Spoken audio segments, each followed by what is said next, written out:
વાણીનો નિગ્રહ અતિ આવશ્યક છે.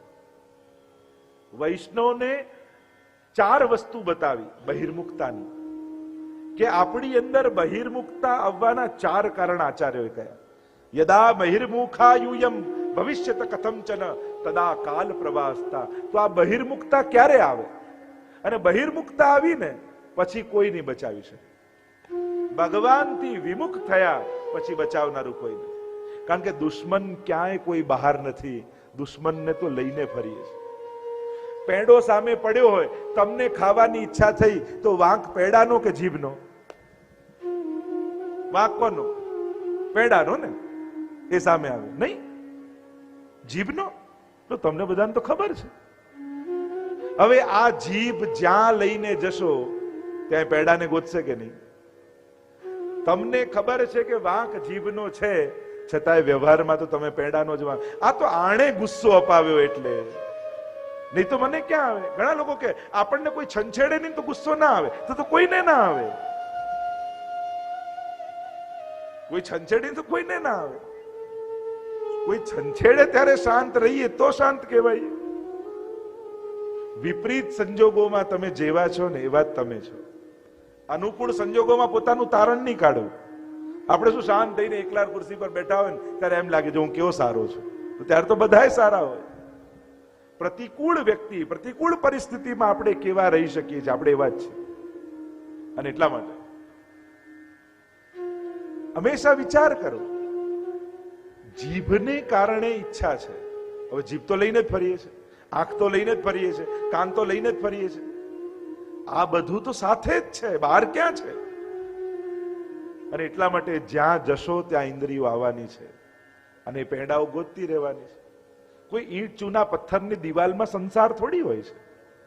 તમે એમ માનો છો, ઘણા એમ માને કે આ ઘર છે એટલે બંધાયેલો છું, પરિવાર છે એટલે બંધાયેલો છું. ના, બંધન તો અંદર રહેલી ઇન્દ્રિયોની લાલસામાં છે. અને જ્યાં જશો, ઘર છોડીને જંગલમાં જશો ને જે ઝાડ નીચે અઠવાડિયું બેસશો ને, તમને એમ થઈ આ ઝાડ મારું, અહીંયા તો કોઈને બેસવા નથી. આપણને થતું કથામાં એક દિવસ ખુરશીમાં બેઠા હોય, જે ખુરશીમાં આપણે આ જગ્યા તો મારી, આપણને ના થઈ જાય. એક 7 દિવસની કથામાં જ્યાં બેઠા હોય એ જગ્યા માટે આપણને આગ્રહ થઈ જાય. તો આ તો સ્વભાવ છે જીવનો.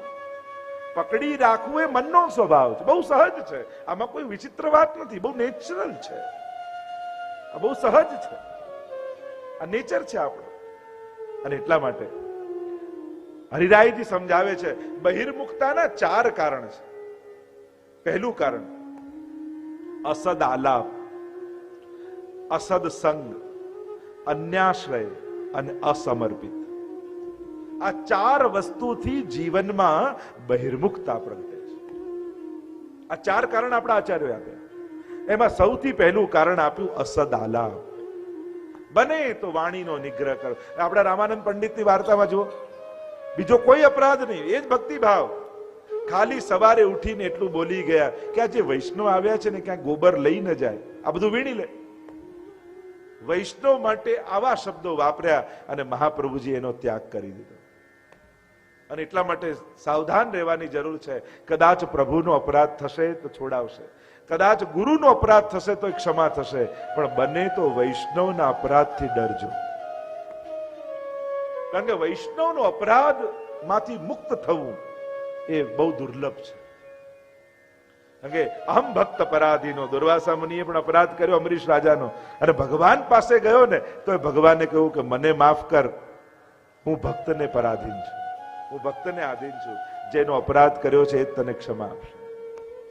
એટલે વૈષ્ણવના અપરાધથી સદાય ડરવું, દોષ ન થઈ જાય વૈષ્ણવનો, એટલે સાવધાન રહેવું. વાણી, વ્યવહાર, મન, આ ત્રણેય અપરાધ, કાયી, વાચિક, માનસિક, ત્રણેય વૈષ્ણવના અપરાધથી ડરવું વૈષ્ણવ. અને એટલા માટે હરિરાયજીએ કહ્યું અસદ આલાપ એ દુસ્સંગ, એ બહિર્મુખતાનું પહેલું કારણ. બીજું કહ્યું અસદ સંગ, શિક્ષાપત્રમાં આવશે. સત્સંગ કોને કહેવાય ને દુસ્સંગ કોને કહેવાય, આ બધાના લક્ષણ સમજાવશે. કારણ કે ખલધર્મિણી આ કલયુગ છે. કલયુગમાં સત્સંગ અને દુસ્સંગ બંનેનો વિવેક રાખવો બહુ અઘરો છે. કારણ કે ખલધર્મી છે ને, અહીંયા દુસ્સંગ પણ આવશે ને તો અપશબ્દ બોલતો બોલતો નહીં આવે, એ શ્લોકો ગાતો ગાતો આવશે. એટલે આપણને લાગે ઓહો આ તો બહુ મોટા ભગવતી. છેતરનારો યુગ છે, એટલે વધારે ખતરનાક છે, એટલે વધારે સાવધાન રહેવું પડે છે. ખલધર્મિણી છે, ખલધર્મ છે, છેતરનારો યુગ, સમજી ન શકાય, જાણી ન શકાય એવો યુગ છે. અસદ આલાપ, અસદ સંગ, અન્યાશ્રય, અને ચોથું કયું અસમર્પિત. અસમર્પિત થી વૈષ્ણવે ડરવું. ચલો બધું ધરીને લેવું એવી આજ્ઞા છે. અસમર્પિત વસ્તુ નામ તસ્માદ વર્જનમાચરે. ચલો બધું ધરીને પ્રભુને નથી લઈ શકતા તો આટલું તો કરી શકાય ને કે મુખમાં દિવસમાં જે પહેલી વસ્તુ મૂકો એ ઠાકોરજીની પ્રસાદી વસ્તુ મૂકશો. બધું ધરી ન શકો પણ શરૂઆત તો પ્રસાદીથી કરી શકો ને. ચલો નક્કી કરો આજે આપણે બધા જ બધું ધરીને લેવું મહાપ્રભુનો સિદ્ધાંત પાળવો જોઈએ. પણ કદાચ આપણી એવી વ્યવસ્થા નથી કે બધું ધરીને લઈ શકીએ. પણ આજે આપણે બધા ભેગા મળીને આટલું નક્કી કરી શકીએ કે દિવસમાં પહેલી વસ્તુ મુખમાં મૂકીશ તો ઠાકોરજીની પ્રસાદી મિશ્રી મોઢામાં મૂકીશ, યા ઠાકોરજીનું પ્રસાદી જારીજીનું જલ મોઢામાં લઈશ. આ બધું ધરીને ન લો પણ પહેલું જે મૂકો એ પ્રસાદી લેશો, એવો નિયમ ખરો. ચલો નક્કી કરતા જાઓ, સંકલ્પ કરતા જાઓ, મારે આગળ વધવું છે. તમે એક એક વસ્તુ હા પાડતા જાઓ એટલે હું આગળ જાઉં. નક્કી કરતા જઈએ. ચલો પહેલો નિયમ અમારો એમ તો કહેવાય કે બધે ભગવત દર્શન કરવા. હવે બધામાં ભગવાન દેખાય એવી અવસ્થા આપણી કરી નથી. તો ચલો શરૂઆત કરીએ કે આપણી આંખ ખુલે તો સામે ઠાકોરજીના ચિત્ર રાખીએ અને પહેલા દર્શન ઠાકોરજીના કરીએ. બધેને ન જોઈ શકીએ, ચલો આપણે એવા શ્રેષ્ઠ નથી, એવા ભગવતી નથી, પણ આપણે જેવા છીએ એ અવસ્થામાં તો ભક્તિ કરાય ને. તે અવસ્થામાં શું કરાય? આખો દિવસ અહર્નિશ ભગવત નામ લેવું. તસ્માત સર્વાત્મના નિત્યમ શ્રી કૃષ્ણ શરણમ મમ વદત ભિરેવ સતતમ સ્થે મિત્તે મે મતિ. મહાપ્રભુજીની આજ્ઞા કે સતત ભગવત નામ લો. મહાપ્રભુજીએ ચૈતન્ય મહાપ્રભુને મળ્યા ત્યારે કહ્યું કે ગાયના શીંગડા પર રાઈનો દાણો રહે એટલી વાર પણ ભગવાન ભૂલાય ને તો કલયુગ પ્રવેશી જાય. તો આટલી બધી અવસ્થા કલયુગની તાગ લાગીને બેઠો છે, તાગ લગાવી કલયુગ કે આ ભગવાનનું નામ છોડે ને હું પ્રવેશ. આવા સંજોગોમાં અહર્નિશ ભગવાન નામ લેવું હવે નથી લઈ શકાતું. શું કરવું? તો આપણી અવસ્થા એવી છે તો આપણી અવસ્થામાં ભક્તિ કરીએ કે ચલો મોઢામાં પહેલો જે શબ્દ નીકળશે એ જય શ્રી કૃષ્ણ નીકળશે. અથવા 3 વાર પહેલી વાર શ્રી કૃષ્ણ શરણમ મમ બોલી અને પછી બોલવાની શરૂઆત કરીશ. આવું તો કરાય ને. હવે આમાં મને સંસ્કૃત નથી આવડતું, મને ગ્રંથો નથી આવડતા, મને ગાતા નથી આવડતું, એવી કોઈ યોગ્યતાની જરૂર ખરી? 3 વાર શ્રી કૃષ્ણ શરણમ મમ એ બોલવામાં કોઈ પંડિત થવાની જરૂર ખરી? કોઈ વિદ્વાન થવાની જરૂર ખરી? કઈ બહુ આવડતની જરૂર ખરી? નહીં ને. આટલું થાય કે નહીં? હા કે ના? તો બોલો. જો કેટલા સારા દાહોદના વૈષ્ણવ છે, જેવું સાંભળ્યું હતું ને તમારા વિશે એવા જ તમે છો. દાહોદના વૈષ્ણવ બહુ ભાવવાળા ને બહુ ભાવિક ને બહુ શ્રદ્ધાવાળા. ખરેખર તમે આવા છો. કેવા એક એક વાતમાં હા પુરાવતા જાઓ છો. કાલથી શરૂ કરી દેજો. હરિરાયજીની આગળ તમે બોલ્યા છો. મારે ક્યાં તમને પંડિત બનાવવા છે? મારે ક્યાં તમને એક્ઝામ અપાવવાની છે કે ગામમાં બધા એમ કે આ તો બહુ વિદ્વાન? આપણે કોઈ પરફોર્મર થોડી બનવું છે, કોઈ વિદ્વાન થોડી બનવું. આપણે બધા કોઈ કથા કરવા થોડી બેસવું છે. આપણે તો આપણા જીવનમાં ભગવાનનો કેમ પ્રવેશ કરાવી લઈએ, બસ એક કલા શીખી જવી છે. હું કેમ ભગવાનનો થઈ જાઉં, બસ મારે તો એ પાપા પગલીઓ આપણે ભરવાની. આપણે કોઈ મેરેથોન રોડમાં થોડી દોડમાં થોડી પાર્ટ લેવો છે કે બધાથી આગળ નીકળીને જીતી જવું. આવું થોડી. આપણે તો પાપા પગલી બસ ચાલતા શીખી જઈએ આ માર્ગમાં. ધાવન નિમિલ્લવા નેત્રે નસ્ખલે ન પતેદી. ભાગવતજી એ જ કહે કે આ માર્ગ ભક્તિનો એવો છે કે આંખો બંધ કરીને દોડો, અહીંયા પડવા કે વાગવાની બીક નથી. કારણ તમને જેણે ઊભા કરતા શીખવાડ્યું છે ને, ઊભા થતા, જેણે તમને ચાલતા શીખવાડ્યું છે ને, એ તમને પડવા ક્યારેય નહીં દે. ક્યાંક ભગવાન હાથ છોડીને દૂર ઉભો રહી જાય. નાના બાળકને ચાલતા શીખવાડી એટલે માં શું કરે? આમ બે ઉભો રાખીને દૂર ઉભી, આવ બેટા આવ. અને દોડતો દોડતો પેલો ચાલતો ચાલતો જ્યાં પડવા જાય માં દોડતી જઈને ખોળામાં લઈ લે. એમ ભગવાન ઘણી વાર દૂર થાય ને તો એ દૂર થવા માટે નથી થયો, એ આપણને ચાલતા શીખવાડવા માટે દૂર થયો છે કે તું આ માર્ગમાં ચાલતો થઈ જાય. એટલે જ કોઈએ જલને પૂછ્યું કે જલ ન ડુબાવે કાષ્ટ કો યહ કોન પ્રેમ કી રીત. કે પાણીને આવીને કોઈએ પૂછ્યું કે તું તારી અંદર જેને નાખવું એને ડુબાડી દે, પણ આ લાકડા જોડે તારો કયો એવો પ્રેમ છે કે બધાને ડુબાડે લાકડાને તરાવે? એવો કયો પ્રેમ? જલ ન ડુબાવે કાષ્ટ કો યહ કોન પ્રેમ કી રીત. અને ત્યારે જલે કહ્યું અપનો सींचो जान के यह बड़ेन की રીત. કે આ બીજ રૂપે વાવાયું ત્યારે મેં જ સિંચીને આને મોટું કર્યું, અને જેને મેં મોટું કર્યું હોય એને હું ડૂબવા ક્યારેય ન દઉં.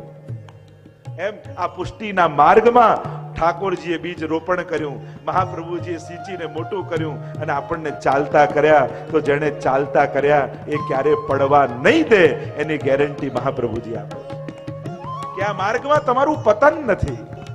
કારણ કે બે માર્ગ કહ્યું ને, પેલો જે માર્જર અને વાંદરા અને બિલાડીનું ઉદાહરણ આપવામાં આવે, મર્યાદા ભક્તિ ને પુષ્ટિ ભક્તિ. મર્યાદા ભક્તિ એટલે વાંદરાના બચ્ચા જેવી ભક્તિ કે જ્યાં બચ્ચું માને પેટમાં ચોંટેલું રહે, અને વાંદરો એક ડાળ પરથી બીજા ડાળ પર, એક મકાન પરથી બીજા મકાન પર કૂદે. વાંદરાને ચિંતા ન હોય, બચ્ચાને ચિંતા હોય, કારણ કે મારી પકડ છૂટી તો હું પડીશ, બચ્ચાએ પકડ્યું છે. આ મર્યાદા ભક્તિ જ્યાં ભક્ત ભગવાનને પકડે. પણ પુષ્ટિ ભક્તિ ગહી સોંપત ગોવર્ધન નાથે. અહીંયા હાથ શ્રીનાથજીનો પકડતા નથી, મહાપ્રભુજી આપણો હાથ પકડાવે છે. ગહી સોંપત, આપણો હાથ પકડીને મહાપ્રભુજી પકડાવી દે શ્રીનાથજીને. કારણ કે જીવ તો એવો છે કે આજે પકડે ને કાલે છોડે, પણ શ્રીજી એવો છે કે એક વાર પકડે પછી ક્યારે છોડે. એટલે બિલાડીના બચ્ચા જેવું કહ્યું ને, કે બિલાડીનું બચ્ચું એક જગ્યાએથી બીજી જગ્યાએ લઈ જવું હોય તો બિલાડી મોઢામાં પકડીને લઈ જાય. અહીંયા બચ્ચું નિશ્ચિંત છે, બિલાડીને ચિંતા છે જો મારી પકડ છૂટશે ને તો બચ્ચું પડી જશે. અને એટલા માટે આ પુષ્ટિ ભક્તિ છે. ભગવાને પકડી રાખ્યા છે, અને એને પકડ્યા છે. ઘણી વાર ઢીલ છોડે પણ એને દોરી કાપી નથી. તમને એમ લાગે કે હું તો ભૂલી ગયો, કાંઈ કરતો નથી, બધું હરિણા એ વિનિર્મુક્તા તે મગ્ના ભવસાગરે. એ ડૂબી જાય, ભગવાન છોડે, પણ ભગવાન દોરી કાપતા નથી, ઢીલ છોડે છે. પણ જ્યારે સમય થાય સાંજનો અને પતંગ ઉતારવાનો વારો આવે ને એટલે દોરી ખેંચીને પાછો ધાબે આવી જાય. એમ ભગવાન આ વૈષ્ણવ રૂપી ગાયોને જેમ ગૌચારણ કરવા વનમાં લઈ જાય, છુટ્ટી મૂકે, દૂર દૂર ચરતી હોય, પણ સાંજે પાછો નંદાલય જવાનો સમય થાય એટલે એવી વેણું વગાડે કે બધી ગાયો દોડતી દોડતી પાછી ઠાકોરજી પાસે આવી જાય. એમ આ વૈષ્ણવ રૂપી ગાયો કદાચ દૂર દૂર ભટકી ગઈ છે, પણ હરિરાય મહાપ્રભુજીએ શિક્ષાપત્રની એવી વેણું 7 દિવસ વગાડશે કે પાછી આ ગાયો દોડતી દોડતી આવી અને નંદાલયમાં પાછી વળી જવાની. આ 7 દિવસનો સત્સંગ એ ઠાકોરજીનો વેણુનાદ છે. ક્યાંક ક્યાંક કોઈક વેણુની સ્પર્શી જશે સ્વરો અને પાછા દોડતા દોડતા આવી જઈશું. અને એટલા માટે આ પુષ્ટિ ભક્તિનો માર્ગ, અને એટલા માટે 4 બહિર્મુક્તાના કારણની જે ચર્ચા કરું છું, અસદાલાપ, અસદસંગ, અન્યાશ્રય, અસમર્પિત, અને વાત કરતા જે કહ્યું કે 24 કલાક ભગવાનનું નામ ન લઈ શકો તો એટલું તો કરો, જ્યારે પહેલો શબ્દ મોઢામાંથી નીકળે તો ભગવાનનું નામ નીકળે એવો સંકલ્પ લેજો. સૌથી પહેલા ઉઠીને હું 3 વાર શ્રી કૃષ્ણ શરણમ મમ, બને તો આટલી વાર ભગવાનનું નામ લેવું. આખો દિવસ ન લઈ શકો તો જ્યારે જાગો ત્યારે 3 વાર. જ્યારે પહેલો કોળિયો મોઢામાં મુકતા હો ત્યારે ભગવાનનું નામ 3 વાર લો. કારણ દુનિયામાં ઘણા એવા છે જેને આ કોળિયો મળતો નથી, પણ પ્રભુએ મને આપ્યો છે તો એનો ઉપકાર છે.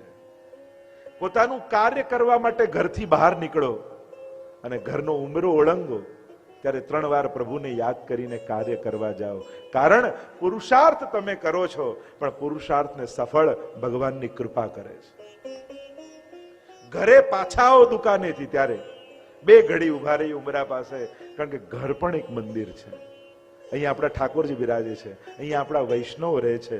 એમાં પ્રવેશ કરો, ભગવત નામ લો ને એટલે આખો દિવસ જે દુર્ભાવનાઓ મનમાં આવી હોય ને એ બધી નીકળી જાય. અને એક વૈષ્ણવ બનીને ઘરમાં પ્રવેશ કરો. એક વસ્તુ યાદ રાખજો, સંસારમાં મળેલા સન્માન, પદ, પ્રતિષ્ઠા, આ બધું ઘરમાં પ્રવેશો ને ત્યારે ચપ્પલની સાથે બહાર કાઢીને જ અંદર પ્રવેશો. ઘરમાં તો એક પિતા, પતિ, ભાઈ, બહેન એ બનીને જ જવું. જો સન્માન સંસારના મળેલા માથે રાખીને અંદર જશો ને તો ઘરનાય નહીં રહો ને બહારનાય નહીં રહો.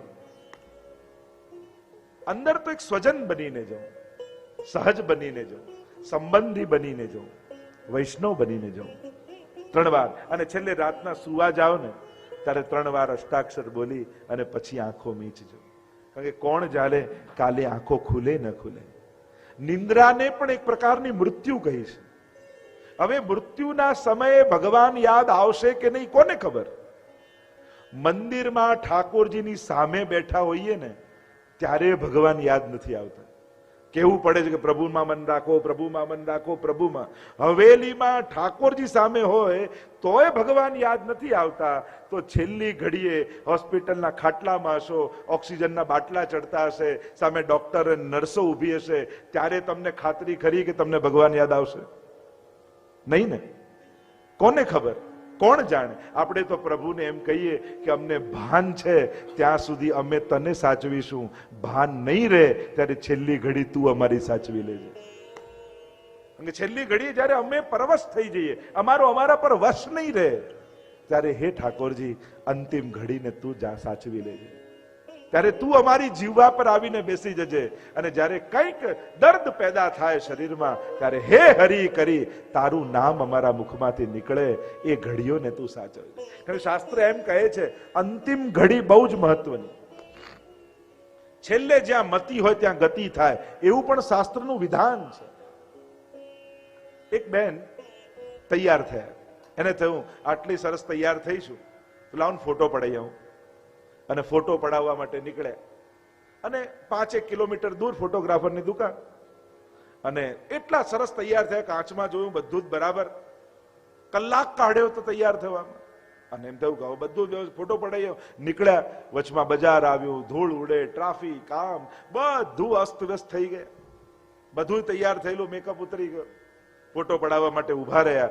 ફોટો પાડીને પેલા ફોટો આપ્યો ને કહ્યું કે આવો ખરાબ ફોટો મેં જોઈ હતી, મને હું તો બરાબર હતી, એટલી સરસ તૈયાર થઈ હતી ને આવો ખરાબ ફોટો કેમ? પેલો કે બહેન તૈયાર થઈને નીકળો ત્યારનો નહીં, હમણાં જેવા હો ને એવો જ ફોટો આવે. એમ આખી જિંદગી ભલે તૈયારી કરી હોય પણ છેલ્લી ઘડીએ જેવું ચિત્ત હોય ને એવી જ ગતિ થાય. છેલ્લી ઘડીએ જ્યાં મતિ હોય ત્યાં જ ગતિ થાય, ભલે ને આખી જિંદગી સાધના કરી હોય. એટલે છેલ્લી ઘડી પ્રભુને કહીએ તું સાચવજે. તો નિંદ્રા પણ એક મૃત્યુ છે. અને એટલા માટે પ્રભુને યાદ કરીને સૂવું. કોણ જાણે કાલે આપણી આંખ ખુલે ન ખુલે. અંતિમ સમયમાં પ્રભુનું સ્મરણ કરતા કરતા નિંદ્રા. એટલે આમ 5 વાર બને તો પ્રભુને યાદ કરવા. આખો દિવસ પ્રભુનું નામ ન લઈ શકીએ. અમારા હરિરાય મહાપ્રભુજી કહે નિરુદ્ધ વચનો વાક્યમ આવશ્યકમ ઉદાહરણ. અને બોલવું જ પડે તો જરૂરત હોય એટલું બોલવું.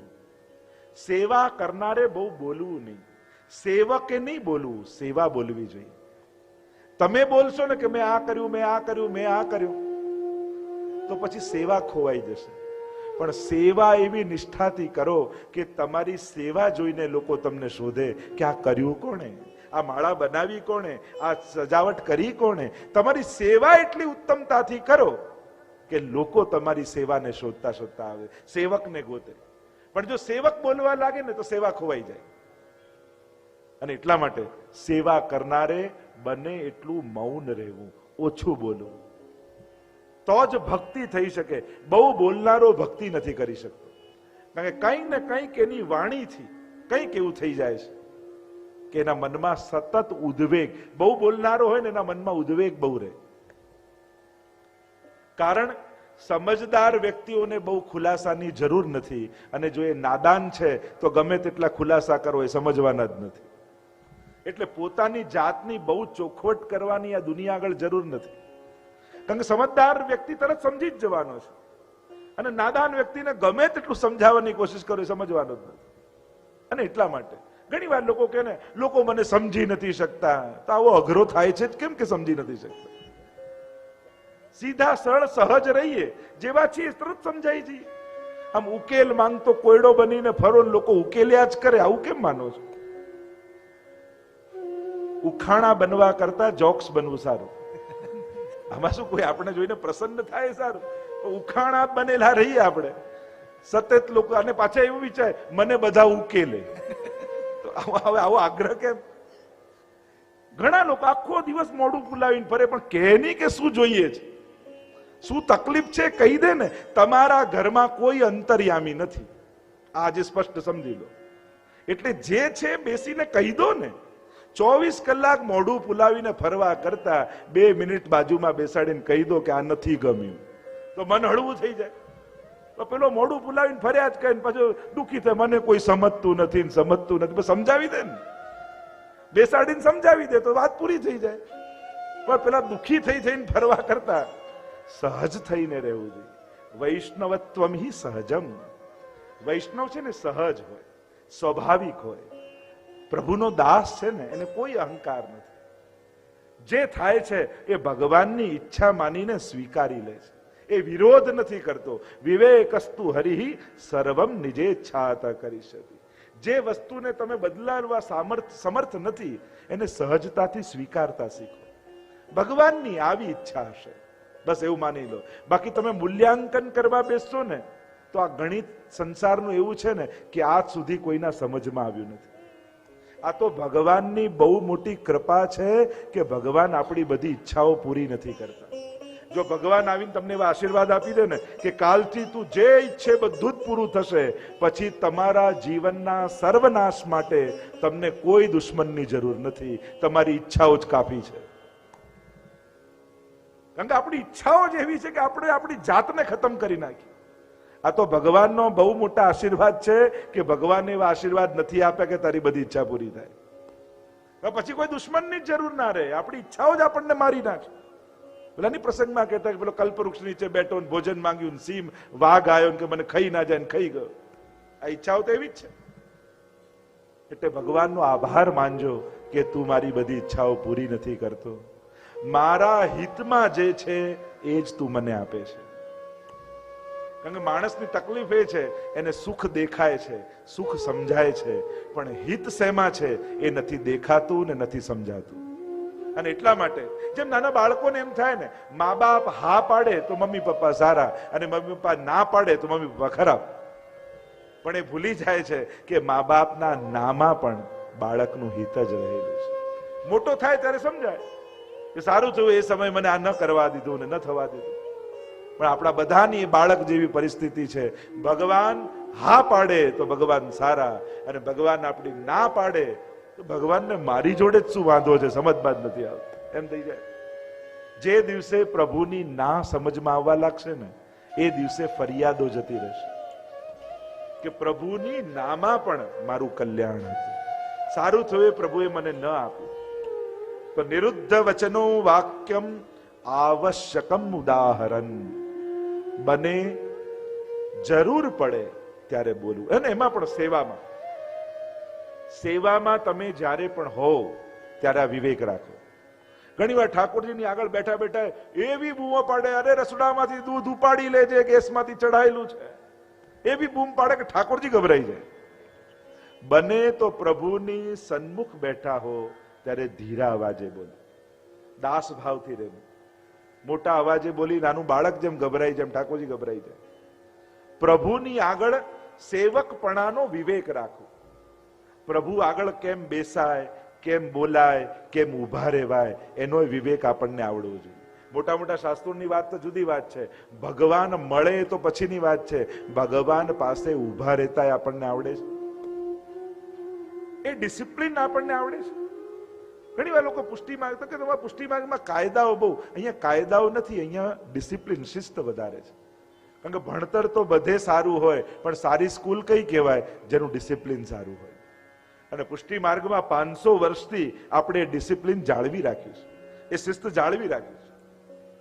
હવે તમને નરેન્દ્ર મોદી જમવા બોલાવે, બાજુમાં બેઠા હો તો બરમુડો ટી શર્ટ પહેરીને જાઓ? શું પહેરીને જાઓ? સૂટ બૂટ કે જે સારામાં સારું હોય. કારણ કે કપડા દ્વારા એને આદર આપો છો.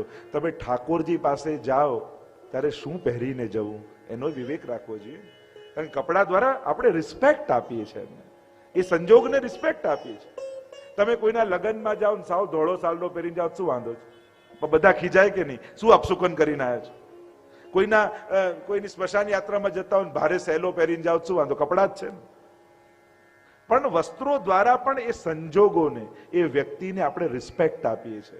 એમ તમારા દરિયા કિનારે ફરવા જાઓ તો કપડા જુદા હોય, હિલ સ્ટેશન જાઓ તો કપડા જુદા હોય, ડેઝર્ટમાં જાઓ તો કપડા જુદા હોય, સ્નોમાં જાઓ તો કપડા જુદા હોય, લગ્નમાં જાઓ તો કપડા જુદા હોય, સસવાનમાં જાઓ તો કપડા જુદા હોય. દરેક સંજોગોના કપડા જુદા. તો સેવામાં જાઓ તો એના કપડા જુદા હોય, એમાં ક્યાં વાંધો તમને? સેવામાં જાઓ ત્યારે ધોતી બંડી યા સાડી પહેરીને જાઓ તો તમે એ સંજોગ, કપડા શેના માટે? એ સંજોગને તમે ઉત્તમ રીતે માણી શકો એવા તમે વસ્ત્રો પહેરો છો. તો સેવામાં જાઓ તો એક વ્રજભક્ત બનીને જાઓ તો સેવાના સંજોગોને વધારે માણી શકો તમે. જ્યારે ગોપી બનીને જાઓ, ગોપ બનીને જાઓ તો ઠાકોરજીને પણ એમ લાગે કે મારો કોઈ વ્રજભક્ત મારી સેવામાં આવે છે. દરેક સંજોગોના કપડા જુદા, પણ સેવાની વાત કરીએ તો આની શેની જરૂર? આવું કેમ પહેરીએ? તુરંત પ્રશ્ન આપણને થાય. પણ તમે દરેક સંજોગોમાં જુદા કપડા પહેરો જ છો. તમે સંજોગો અને વ્યવસ્થા પ્રમાણે, એ પરિસ્થિતિ પ્રમાણે વસ્તુઓ પહેરો જ છો. પછી સેવામાં એ ધોતી બંડી પહેરવાનો આગ્રહ રાખીએ તો એમાં ક્યાં વાંધો છે? પછી એને રિસ્પેક્ટ કેમ નહીં આપવાનું? અને એટલા માટે પ્રભુ આગળ ઘણી વાર હવેલીમાં ઉભા હોય ને તો મોબાઈલ પર ઠાકોરજીની આગળ જોર જોરથી આ લઈ લેજે, ના વેચી દેજે, ના આપી દેજે. કમથી કમ પ્રભુ સામે ઉભા હોઈએ ત્યારે આપણું પૂરું એટેન્શન ઠાકોરજી સામે હોય. આ વિવેક છે, ડિસિપ્લિન છે.